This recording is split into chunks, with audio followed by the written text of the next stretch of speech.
برج العرب متحدہ عرب امارات کے شہر دبئی میں واقع ایک ہوٹل کی عمارت ہے جس کو دنیا کی بلند اور نادر تعمیرات میں شامل کیا جاتا ہے۔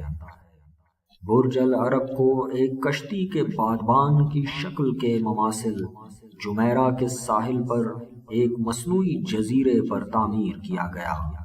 اس کے 210 میٹر بلندی پر موجود چھت پر ایک ہیلی پیڈ بھی تعمیر کیا گیا۔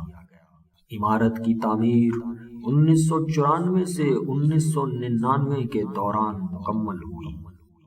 برج العرب کو متحدہ عرب امارات کی بنیادی شناختی علامتوں میں شامل کیا جاتا ہے اور اس کی بلند عمارت دور سے دکھائی دیتی ہے۔